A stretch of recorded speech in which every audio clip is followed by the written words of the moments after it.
This is Chicago's Morning Answer with Dan Proft and Amy Jacobson on AM 560. The Answer.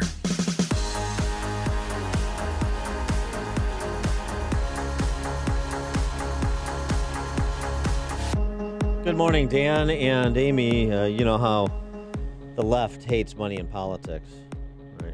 We were talking about that a little bit earlier in the show. Scott the cow guy sitting in for Amy this morning, about how House Democrats raise 50% more than House Republicans across the board at the congressional level.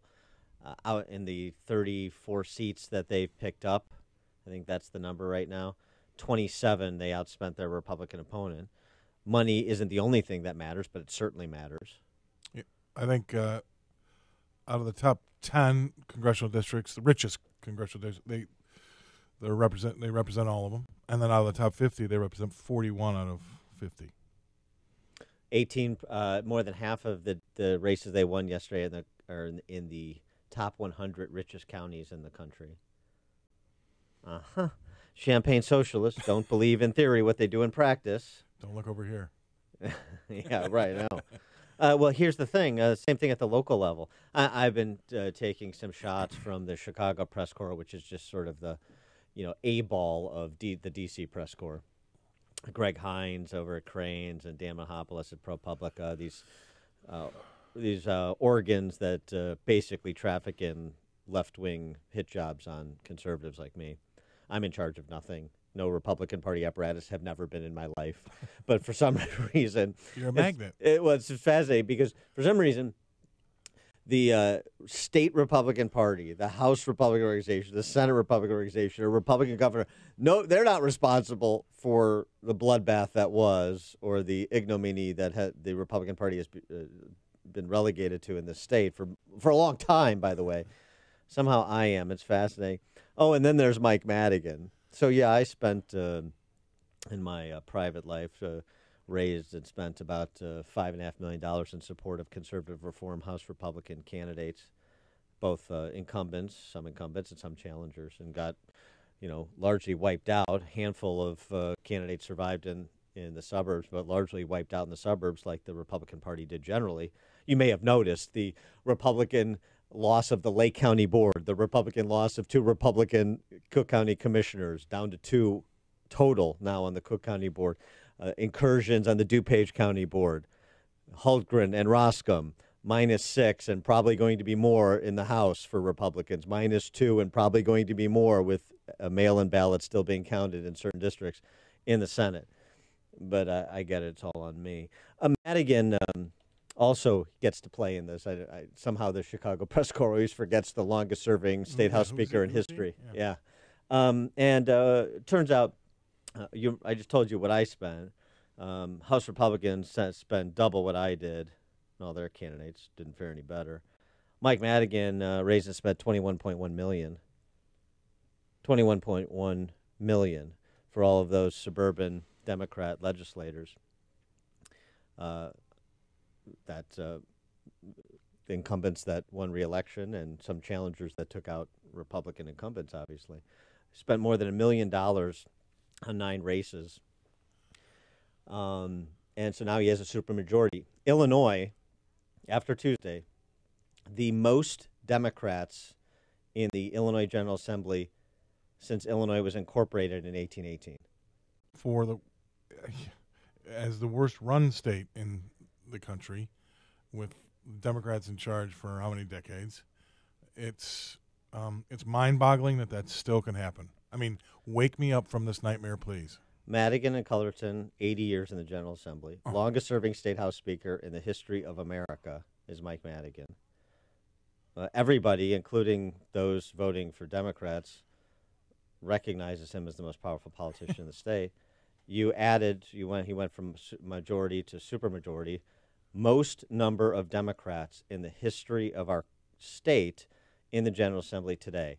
Now, that is a testament to a lot of things, including the non-existence, the fecklessness, the cowardice, the incompetence of the Republican Party, which is a long time coming. and the Republican Party doesn't want to accept responsibility for it, not a problem. They don't want to change out their leadership, not a problem. We just won't have a Republican Party. It'll be Soviet. They like being the ugly stepsister. They like it. Love it.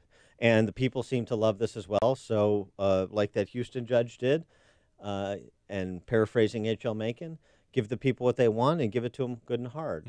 And we'll see. By the way, why would all this money be spent? Why would members of, why would other people even want to run for office? Nobody's going to want to run for office, right? Who would want to be a state rep? Who would want to be Captain Smith on the Titanic? Oh, lots of people. And here's why. And it's the same thing across the board in the public sector in this state. This is what Madigan figured out a long time ago.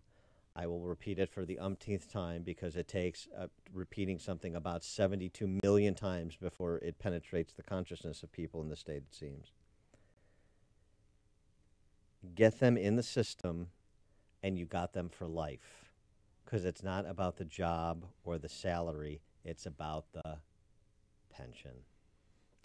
Illinois Policy Institute, 58 former Illinois state legislators collecting six-figure pensions. 44 of the 58 have accumulated more than $1 million in pension benefits. Let me just give you a couple, the hit list. Republicans and Democrats, ladies and gentlemen. The top of the list, Art Berman, Democrat state senator. He makes $250,000 a year. That's his pension. He 30 years in public office, retired at 66. 250 grand now. His contributions to the pension, 109 grand. His payout thus far, $3.32 million. On the other side, Ed Petka, conservative Republican state senator from Will County, like Ed Petka. It's a system problem. It's not about personalities or party labels. 199 grand is his pension now. He contributed 171,000. Was in office 30 years, retired at 66. He's gotten 1.5 million back so far. 109 in, 3.3 million back. 171 in, 1.5 million back. I mean, 14 years. Jack Kubik, down at the lower end, making 101 grand a year. 14 years in the General Assembly, retired at 55. 71 grand in, 759 grand out so far. You don't even know what to say. I mean, this is second grade math. It doesn't work. Illinois General Assembly's pension fund is the worst funded pension system in the state, to no surprise. 14% funded. It'll death spiral. The only good news is that this is going to stop because the math is going to make it stop. Yep.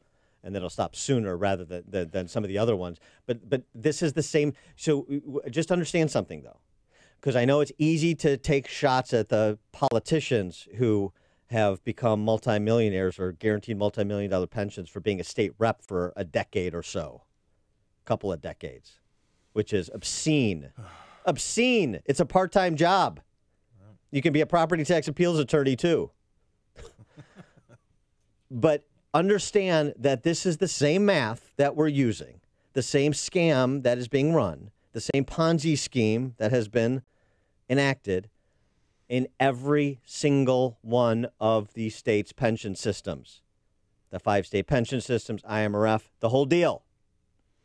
Benefits you cannot finance.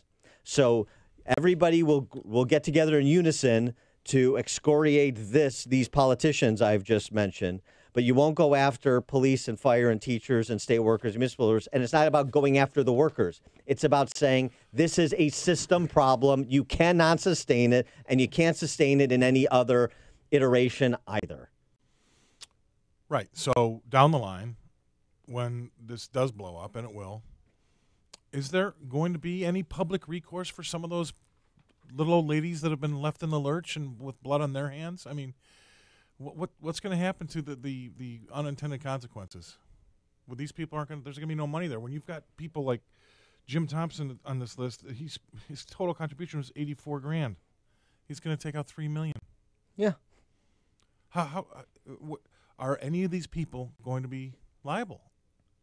I mean, it's Liable in you what can't. sense? The well, only you mean can't, just in terms of not getting their pension checks? you can't just plead ignorance. You know what's going on, and you know it's not going to work. They can't. It's not. It's like saying I didn't know I have to pay my taxes April 15th. Yes, you do. You know you're getting this pension, and you know the math doesn't work, but yet you still take this pension. Right. Where are you personally culpable for that? I mean, Well, you're right, because what are we saying? I mean, if you want to make a comparison here, the politicians and the public sector union bosses, they're the Bernie Madoffs. I was going to say they're that. the ones It's a running legal the Ponzi scheme. schemes. Right. So, so taxpayers who have no representation in all of this, but at their own hands have no representation. They've chosen to have no representation. They've chosen blank check government. How does it end? Badly. Yeah, and so I reckon somebody goes after him. I mean, because you know that it's wrong, but you still keep doing it. You know that you in your heart of hearts, I don't care what it says on a little piece of paper, whatever you signed when you came on board. That doesn't mean you're still not liable if you know it's wrong. If it doesn't make sense, if it doesn't make sense, and you're taking public money, it's not private, it's public money. Then you've got a problem in my mind. You really do. You can't. And here's the thing too. Let's be real concrete about this. It's not public money that's pulled out of some magical public money vat, the public money tree. It's somebody's home you're taking. Yes. That's what you're actually taking. So that's what these politicians and these other systems liquidating people's homes for unconscionable, guaranteed returns on what you have contributed. And it's willingly unconscionable. That's the problem. They know better. I reckon somebody comes after them. I really do. And you know what? I think they've got a good point. Really, you know this is wrong, and you keep doing it. That doesn't mean that it's okay just because somebody gave you a piece of paper that said it was. And you know where the smart people are? Smart people paying attention, they're out of here. Yeah. The interesting Bloomberg skilled workers report, U.S. cities. I saw this in Zero Hedge. This is interesting. Bloomberg Brain Drain Index, metropolitan areas with 90,000 population or more, the worst in the country in terms of advanced degree outflow and white-collar job loss. Second, Kankakee, Illinois. Right. Minus 3.5 in terms of advanced degree outflow, minus 16% in terms of white-collar job loss.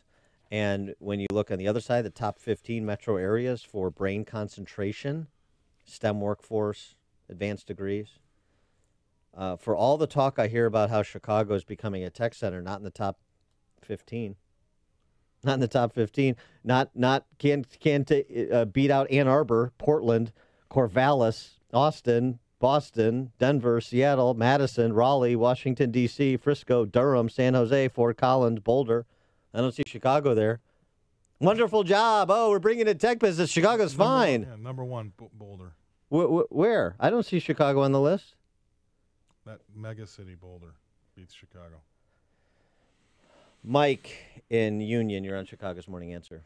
Good morning, gentlemen. 2 points. One, JB is going to save them all and all their pensions. Of course. And we'll end up paying for it all. Yeah. Secondly, I couldn't fathom to watch the local news anymore, and it's so disgusting. They have these investigative teams, and they run around and they check on how plumbers are ripping people off or carpenters or whatever else, when we all know where the real scams are going on. But, the cheerleading squad of Chicago, like you said, it's just like the national news. Thanks, Phil. Let's keep up the good work. We'll keep listening. Thanks for the call, Mike. Yeah, maybe Dave Savini should put down the luminol in hotel rooms and focus on, what's coming out the front door here. Or the story should not be the lead in your water. It should be the lead in your wallet. That's what it should be. There's urine in your popcorn. Film at 11. It's like Kentucky Fried Movie around here. Rich and Niles. My question is this. You talk about champagne liberals, and I know there's people like Bloomberg and what's his name? Tom Steyer. And, Pritzker, yeah, sure. And also Warren Buffett. Now, these guys made their money, as far as I know, on a capitalist system.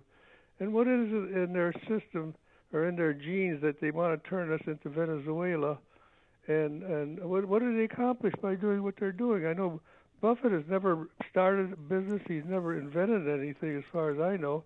Yet he's worth $70 billion, but he supported Hillary Clinton, and he also supported Barack Obama. Well, Thanks for the call, Rich. Rich, yeah, he supported Hillary Clinton and Barack Obama because that's how he got to $70 billion. He's going to continue to do what he's been doing to keep the money coming in that he's getting, and that's always been a problem with me. Is these industry gods that have made all this capital, and you think they're very, very, very intelligent, and some of them are. But the reason why they keep voting against the grain, or at least against common sense, is because they've gotten to where they've gotten by continually doing the same thing and voting for those people that keep them in and keep everything, more of the same, more of the same. By the way, J.B. Pritzker, you know how much money he has, and everybody obsesses about his money. He's a multi-billionaire, right? J.B. Pritzker would need to have 50 times the money he has now to be able to write a check to make the unfunded pension liabilities in this state, go away. That's how big it is. There's only one